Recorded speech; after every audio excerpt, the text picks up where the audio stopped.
Countdown Conspiracy, Chapter 19, Part 1. No one speaks for a moment. Ruby? Anna eventually asks. I still can't see her face clearly, but she's definitely watching me closely. Yes, I reply, taking a deep breath. We can put the virus on her. She is separate from the ship. But won't she just direct the ship to Mars herself then? Tamaki asks. No, I say. If I understand things right, the virus tries to get the thing it's housed onto Mars. So we just need to put it on Ruby. And then release her into space, Najma says softly. Yeah, my voice is barely above a whisper. Anna speaks again. And you're okay with this? I turn to her, using the rotors on the back of my bulky suit to steady myself. I don't think we have any other choice. It's like what you said before. Lizzie and Krushkov died trying to save us. We wouldn't be honoring their memory much if we just let ourselves die out here for nothing. But you love that ugly metal spider, Anna says. Yeah, you don't have to remind me, I say, probably in a gruffer tone than necessary. She goes silent. Najma, what do we need to do? I ask. I can't bring myself to look at Ruby, who is still waiting for me to tell her what to do next. You'll need to plug Ruby into the output port in the control panel, Najma says. It'll take probably 30 or 40 minutes to transfer the virus. Then you'll need to release her immediately. Get her away from the space plane. I nod in my helmet. Okay, I say. Got it. Logically, I know this is the only way. People come first. Ruby's just a robot. She's just a robot. But the moment I reach up to collect Ruby, everything in me breaks again. Competitions and trophies suddenly seem utterly pointless. All I can think about are late nights back in Ohio, working on Ruby under my covers when I was supposed to be asleep. Years of exchanging challenges with Sasha as we tried to outdo each other with new upgrades.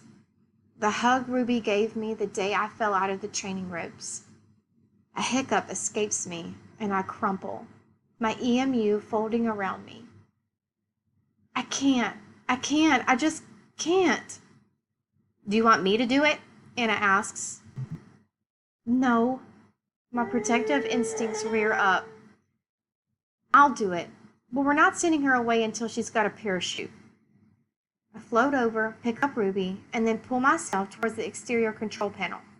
My backpack rotors steady me as I go, which is helpful since I'm a shaking mess.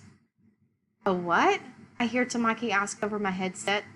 A parachute, I repeat myself, plugging Ruby into the output port through the insulation blocks of the outside of our spaceplane. I'm making her a parachute, and she's going to use it to land on Mars. Miranda, Najma says gently.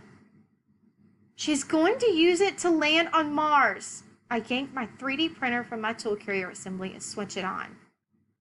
Now, start transferring that virus so we can get home. Anna stays back as I program in commands to the printer, forming a cloth-thin material out of the strongest polyplex that it can create. I know it's absurd. I know that all odds are against her survival.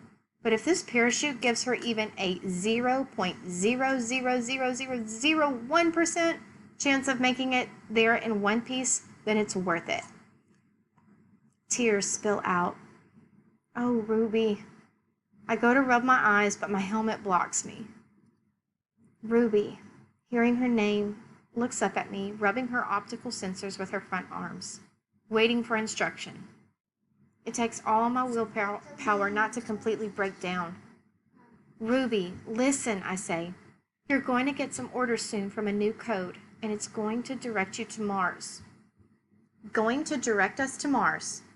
No, I clarify, wondering if she misheard me or if I misspoke. Just you, Ruby. I'm not going there right now. There's a pause before my robot's usual acknowledgement. After a 5-second delay, her familiar message appears on my console. Instruction noted. Initiating virus transfer, Najma says. I cradle Ruby in my arms as the transfer commences.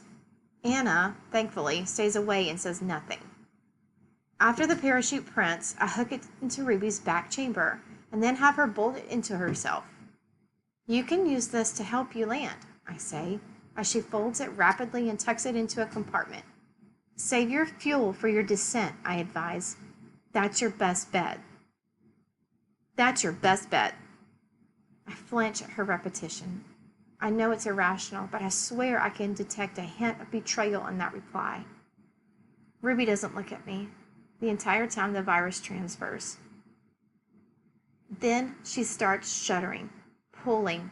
Her thrusters swivel, and I have to hold her out in front of me to keep them from hitting me.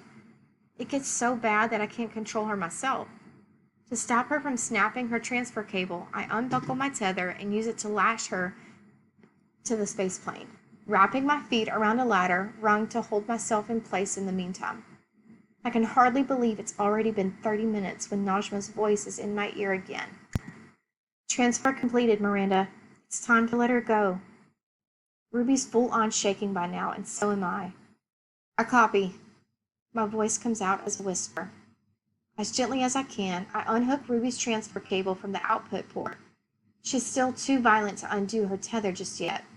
I wince as she slams herself over and over into the side of the spaceplane, fighting to break free of her bonds. Ruby, thrusters at low power, I say, hoping that will keep her from wasting her fuel. Task complete, waiting for instruction. This is it. No more putting it off. I need to send her away before she finds a way to log into our spaceplane and doom us all once again. I exhale and tip my head down, bumping my helmet against Ruby's optical sensors. She finally pauses her intense struggles and turns to face me, tilting her optical unit against my helmet to mimic my posture one final time. My breath catches in my throat. I can't even kiss her goodbye. Ruby, I know it doesn't look like it right now, but I love you so much. It might be a little while, but someday I will find you. I promise. Trembling, I keep my eyes locked on her, capturing this last moment in my mind. Wait for me on Mars, okay? Her final message appears on my arm console. Instruction noted. Before my resolve completely crumbles, I unhook her tether, pull my clunky gloves away from her, and let her go with a small shove. Immediately, we move away from her, flying onward. She floats back in space, booting up her thrusters. All I can do now is hope. I set my shoulders. It's done, I report. My voice crackles over the communication system, holding onto a rung with my right hand. I allow my boot to disentangle itself. My leg hurts from being tensed against the ladder for so long. I wrinkle up my toes, trying to get rid of the soreness running through my foot and up my calf, even if I can't get rid of the same feeling in my heart. Miranda, Anna says, her voice softer than I've ever heard it before. She's right behind me, which I hadn't realized. I turn to face her. Then she jerks her arm toward her helmet, reading her scanner. Miranda! Incoming debris! She looks back at Ruby, who's drifting away. A cluster of dark space rocks, the biggest not even the size of a golf ball, hurtles towards my mechbot. No! I scream.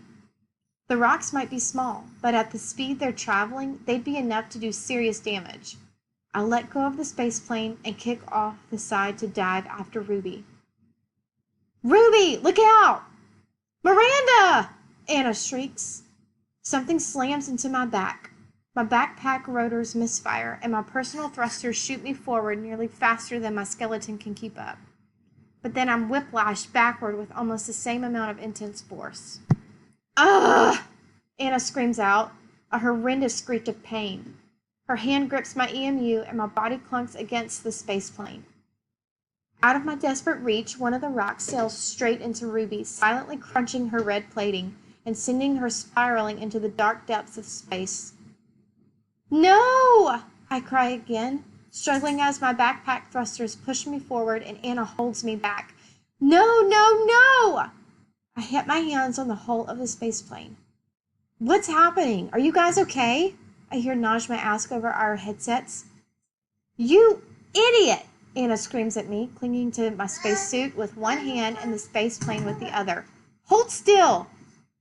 What's going on out there? Najma asks again. Ruby! I scream. I watch her disappear, spinning out of control behind us.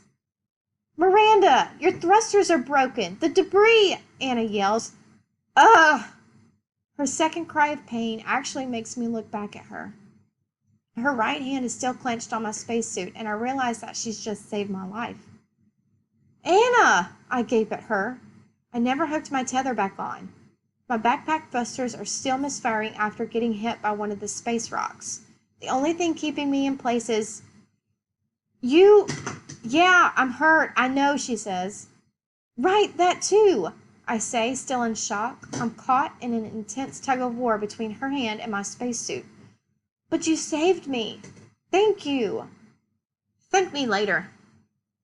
Right, yes. I quickly grab onto the railing so she can let go. But she doesn't. It takes all my strength to fight the force of my thrusters smashing me into the hole long enough to punch in over the override code on my sleeve.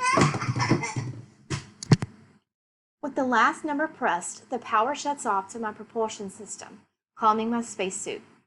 I feel like a human sack of jelly once the last shutter's gone through me. I shut my eyes.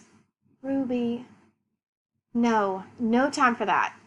I'm finally steady and I need to address the next problem. I grip the ladder rung with one hand and use my other to peel Anna's fingers off the padding of my EMU. She makes a small noise each time I pull one of her fingers away. Goodness, I can't even imagine what must be wrong with her arm after pulling me back like that. Come on. I loop a padded spacesuit arm around her, and she cries out again in pain. Careful, she says. Yeah, sorry, I say. It's not easy to move in these things with the rotors busted. I pull her with me toward the door, holding back the overwhelming urge to look out into space for Ruby. My mind is in too many places at once, and I need to concentrate on what's happening now. I maneuver Anna carefully around the space plane. I have to get her inside. It's easier said than done. Miranda, Anna, Esteban says through her headsets. Please tell us what's happening. Are you okay?